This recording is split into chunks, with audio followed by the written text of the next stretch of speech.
So, I made a walkthrough of my new drummer's monitoring rack system which I built. It's a standalone unit with one power button that powers everything on, backing tracks in stereo, click track, triggers. It enables me to send them to the front of the house or to the band, and it also enables me to control myself, my monitoring levels, without being dependent on some external system. It doesn't require anything else, it stands on its own, works also as a table. I built it in order to build a more secure system than my previous one for fast changeovers, and we now used it for 4 live shows and been pretty happy about it. So let's check out what I have there in the rack. At the front we see you have this power unit. It has 8 Chukos at the back.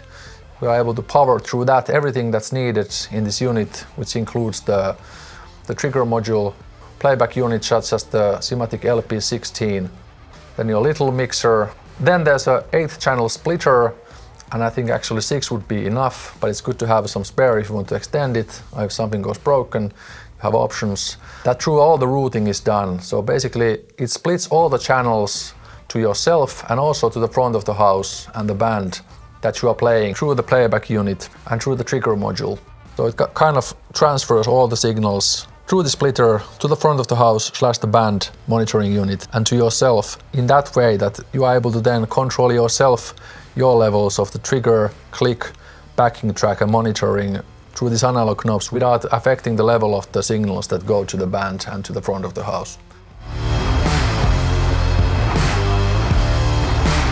We have 2 drawer units there, and the uppermost first drawer has the trigger module and then the playback device, which I have the CYMATIC LP16 for it, and all of these parts are attached with Velcro, so if you want to change their units sometime or do some maintenance or whatever, you're able to detach them or switch them. Then the second drawer, it contains my little mixer. It's a little bit bigger unit, so I basically kept it on its own drawer. It's also attached with Velcro if you want to change the units sometime. And then at the back there is this one 8-cable snake that brings out all the channels from the splitter that go to the band's wireless monitor rack if you have one, or direct to the front of the house. The signals are untouched, and through the splitter you get your own signals to this little mixer which you are able to use to control the levels. It also powers on lights for it. You need lights when you are playing in dark venues during the shows. And I installed LED strips to the front and back, bought them from IKEA, cheap USB LED strips, and that puts them on to this one power plug. It consumes so little electricity that you are able to also, if you have multiple USB slots in that adapter, you are able to charge, for example, your phone. And for this unit I didn't buy the ready wheel setup from Thon. I could have maybe done that, but I chose to build it from a normal IKEA shelf, the base for it, and then bought from Clas Ohlson cheap, but good enough wheels with locks, so it takes less space than that ready-made, more expensive wheels unit from Thon. So often in these venues, places like this rehearsal room, there's not much space, so the more compact unit you are able to do, it's easier to move and fit into different places. So I went with that route. It was a pain in the ass to get it installed though, but now it's working and been pretty happy with it. And in the front cover I have also enough space there for these cable connections to stay put, including also the cables for the triggers. And then the back cover, it also takes in the power cable and the cable snake. I again installed these handles from IKEA and put this elastic band there to hold them.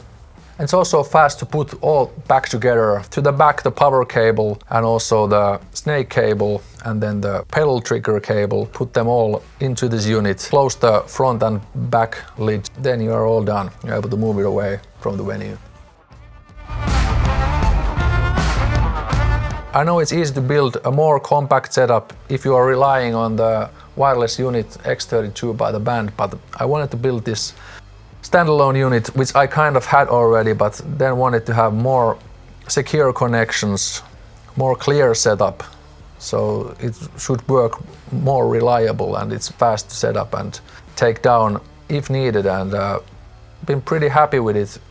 Played now 4 shows with it and it worked like a charm. It's a really good improvement to the old system which I had, which was this kind of like a single case with different DI box splitters to do the same routing, really unreliable, but when you are playing live shows with backing tracks and clicks, and the whole band is also especially following it, it's really important to have a really reliable system that you can count on, because the whole band's performance is kind of tied to that. So it's just a nice height. You don't need some like extra chairs to bring with you on the venue, so it kind of stands on its own.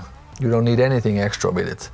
So that was also one of those design points and angles which I wanted to have, so that you don't need to bring any like chairs or anything how to lift it. So it's also quite nice height, compact enough, easy to move, reliable, and you're able to troubleshoot it if needed. It weighs a little bit to gather everything together, but as a single unit with one power cable and one snake going out, it's a pretty simple unit and fast to move if you're doing a quick changeover on a gig, for example. So that is the overview of this. Let me know if you have comments or ideas, what you think about it, or how to improve, or if you have similar systems or different kind of systems, link them.